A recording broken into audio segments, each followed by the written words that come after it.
Go, boy!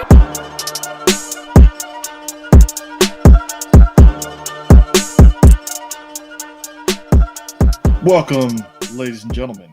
We're back talking Black Widow, the 2 years in waiting movie that got announced actually got announced 2018. It got announced, and then all right. I'm gonna throw. It was supposed to come out 2020. No. I'm gonna go even further back.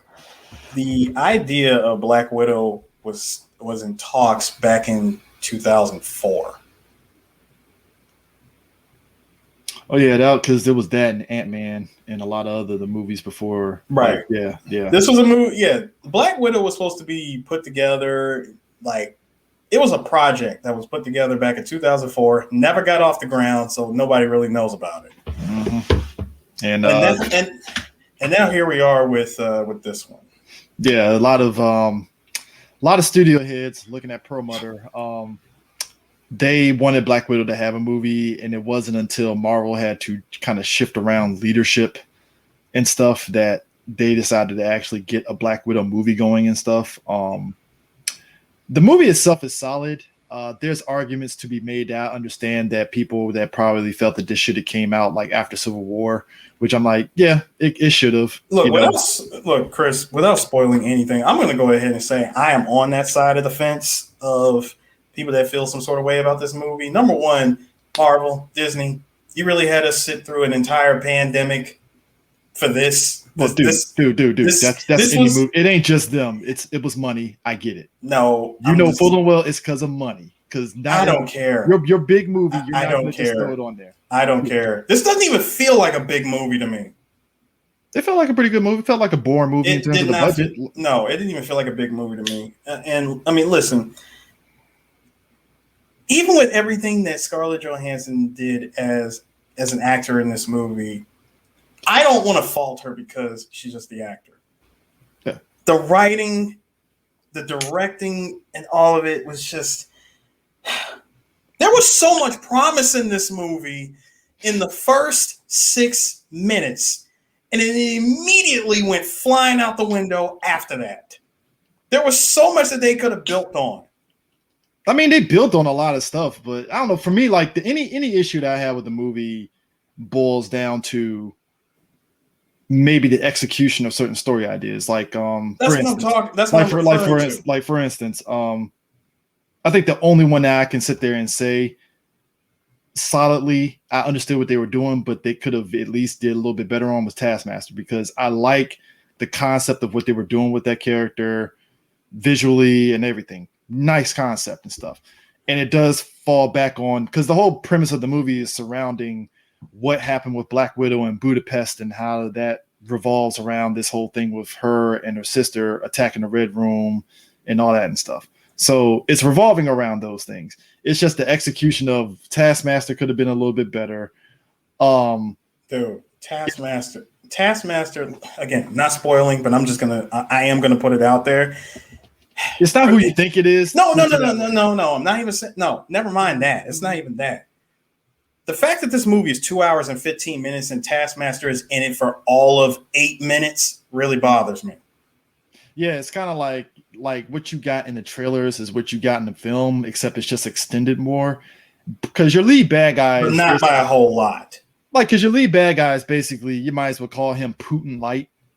Essentially, yeah, is. He's Putin Light, which his aim, it makes sense and stuff, but at the same time, it's like, yeah, he's just a typical political bad guy. I'm fine with that, with the spectrum of what they're doing, but like it could have had a little bit more oomph behind it to really like drive home the point. And I think that's where, if you at least had Taskmaster front and center a little bit more, his whole aim of what he was trying to go for would have hit a lot better. Versus just Taskmaster's there as like the boogeyman, and then like Jason Statham in Fast 7 when he just popped up out of nowhere every once in a while, and that's it. It's like, I mean, that's cool. Jason Statham just pops up at the party unopposed, but then he just disappears, and I'm like, what is he there for? So that's why I said the movie is solid. No, but it's definitely not hitting. It's not hitting those like Winter Soldier levels to me, and that's the problem, because It's Black Widow. It's the character that fits that mold of being in the world of Captain America Winter Soldier. Even in that movie, she held her own. Hell, even in Age of Ultron, she was doing her thing. She held her own here. But dude, she barely fired a gun in this movie. She fired a gun. That's what I'm saying. The whole ain't. Come on, dude. Like she did hold her own. Like for what that character was doing in this film, she held her own. And even going so far, I would go so far as to say, for her, this being their swan song, that's why I said I could understand people kind of coming away. They should have put this after Civil War. But like I said, again, if you weren't familiar with some of the backstage politics that was going on. Oh, I'm familiar with it. I'm familiar with all of the BS that was going on between, with Marvel and Disney and all that. I'm quite familiar with all. Now, if they didn't have it and they still didn't do it, then I'll probably be like, all right, guys. No, see, but you remember that they argued Black Widow would never get her own movie. Well, that wasn't even coming from Feige's mouth. That was just coming from Feige's mouth. I'm not saying that it was. I'm just saying you remember that was the big argument a long time ago, was that Black Widow was never going to get her own movie. And when I look at this movie, I say, that argument still kind of stands. Now, I would say this. It still kind of stands a little bit like, you know what? Y'all should have stuck to that. It's fine as a movie, but coming off after watching Falcon Winter Soldier, if you told me that this was a 6-episode series, it would probably work better on that end. Which is what this movie... Because you could tell there were parts where you could divvy up, like, okay, in episode 1 here, in episode 2 here, in episode 3 here, and so on. And the only thing you would have was just extended sequences that you can just elaborate on.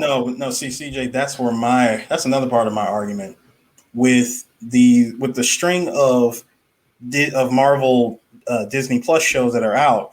And the way that this movie comes across, being released now instead of back in 2017, this should have been broken up into like a 6-episode series of Black Widow. Just make it a series and be done with it.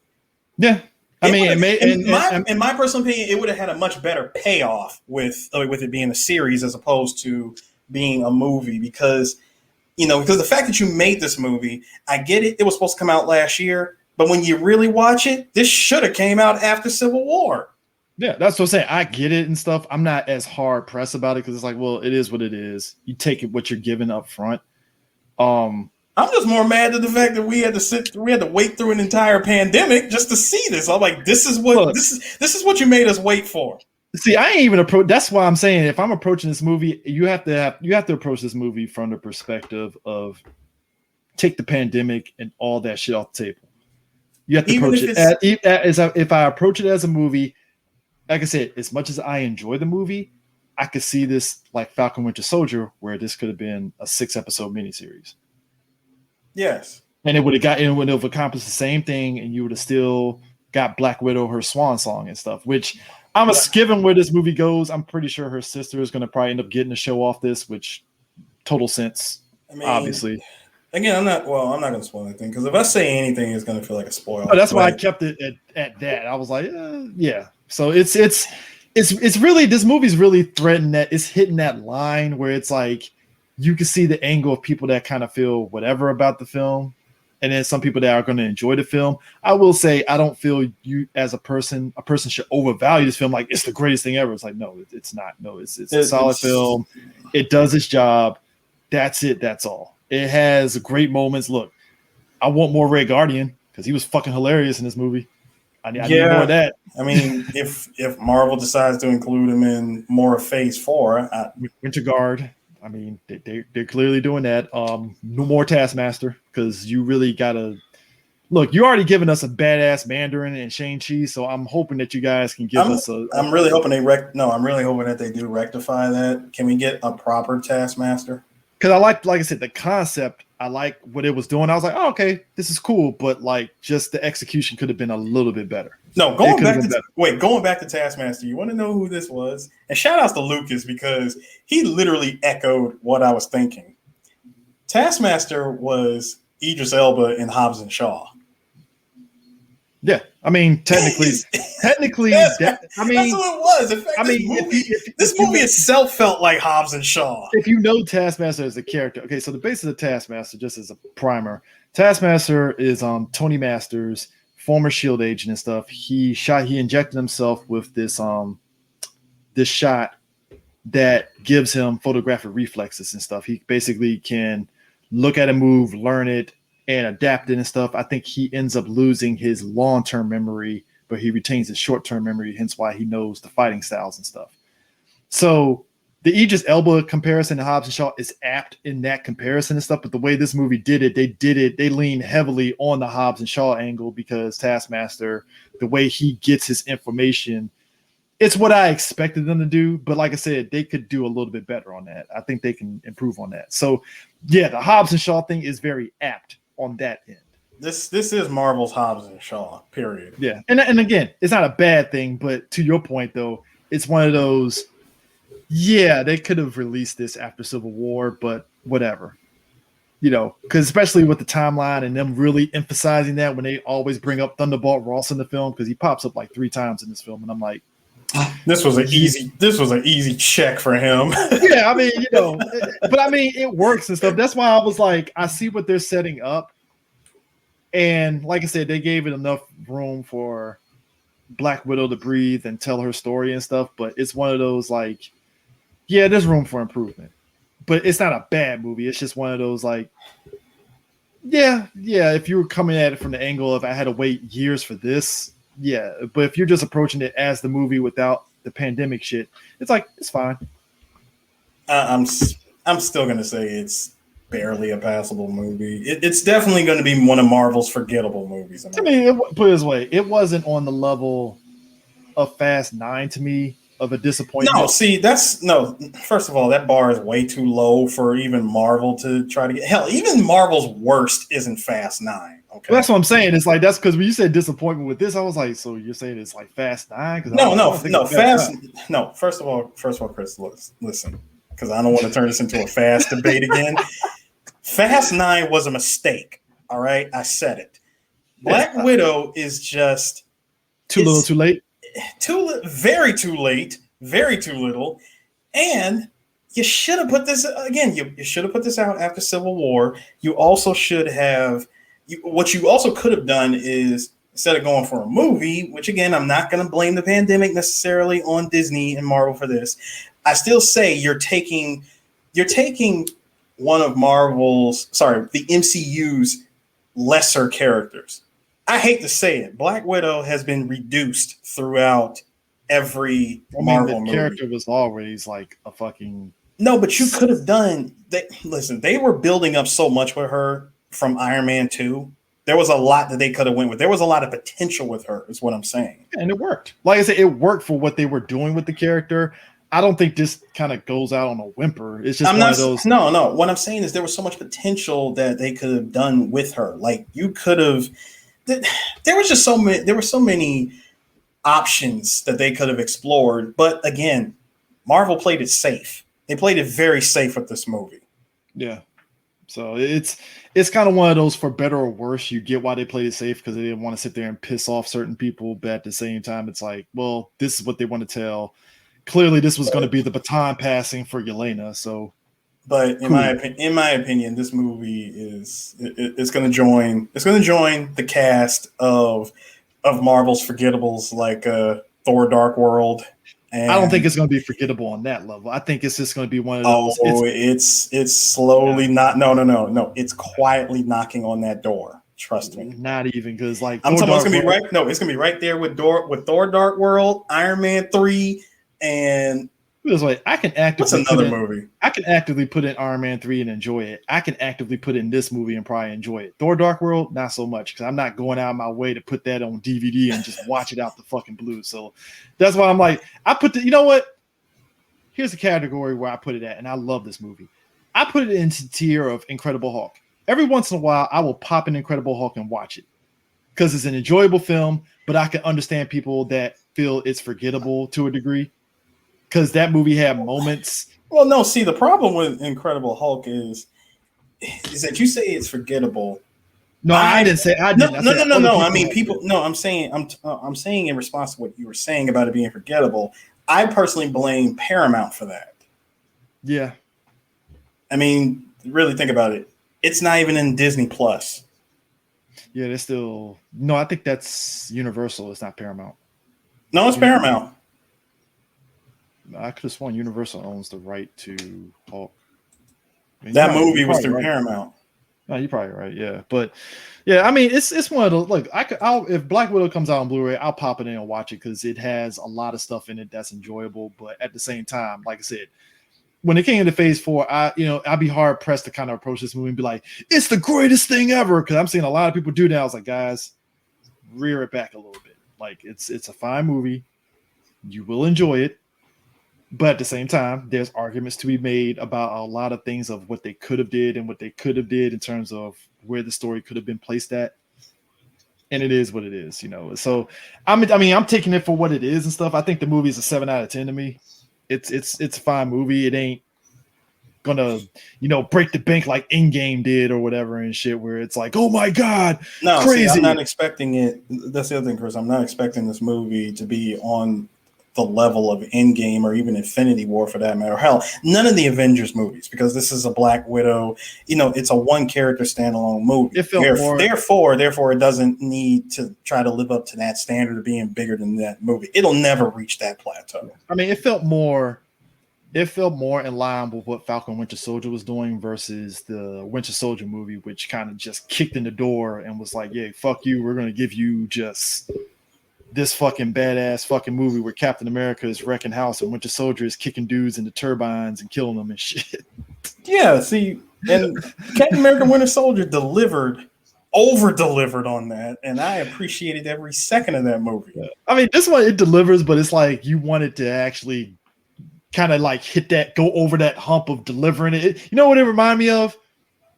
Think of Live Free or Die Hard, where it's enjoyable, but it ain't hitting those highs of the original Die Hard. Well, that is unless you watch the unrated version. Yeah, but that's what I'm saying. Like, you came out of Live Free or Die Hard, whatever version that you watch, kind of like, well, that was enjoyable, but it ain't Die Hard. Yeah, it ain't Die Hard 1. I mean, yeah, it's not a bad thing, but it's like, it ain't Die Hard 1, but fuck it. Hey, we want to see John McClane back in the saddle again. Fuck it. All right, let's watch it and stuff. That's you know what? That's how I approach Black Widow. It's like, you know what? I'm here to see Natasha back in the saddle again. Let's just watch this movie and enjoy it and look at the Easter eggs and just see where this is setting up and stuff and just enjoy it for what it is and stuff. So, like I said, I give it a 7 out of 10. That's where I see it. Am I going to say that you should break your neck to watch it? I mean, sure, go to the theaters and watch it if you want and stuff, but it is what it is and stuff. But like I said, I just have more hype to want to see more of the other characters like Red Guardian and all of them and stuff, because we need more of that, because he, like I said, David Harbour is great as that and stuff. And yeah, less Russian politician bad guys that are just there to say, hey, mustache twirling, right, cool. So it is what it is. But I mean, again, I'm not going to drag this out. I'm just going to say, just go see the movie if you like. I didn't expect anything going in. It was just the way the movie presented itself in the beginning. It made me think, holy shit, we're gonna get some really good shit in this. And it just kind of failed to deliver that, in my opinion. That's just my opinion. Yeah, I mean, because the whole basis of it, like, this isn't a spoiler and stuff. It had the beginning parts of it, like you mentioned, had a very that TV show on FX, The Americans. Yeah, I remember that. Yeah, that like that, and you expect that for the beginning of this movie. It's like, oh, they went very Americans with this. Okay, that makes total sense and stuff, how they went about it. Because you're right, it does kind of like the beginning really just kind of grips you, like, hold up, what's going on here? Mm-hmm. All right, cool. And then boom, they go to the next scene, and it's like, all right, let's see where this goes and stuff. So, like I said, there's a lot of good things. There's a lot of things that they could have did better. Doesn't make it a bad movie. It's just, hey, enjoy it, enjoy the ride, take for what it is, and just keep it moving. Onwards to Eternals and Shang-Chi at this point. Loki.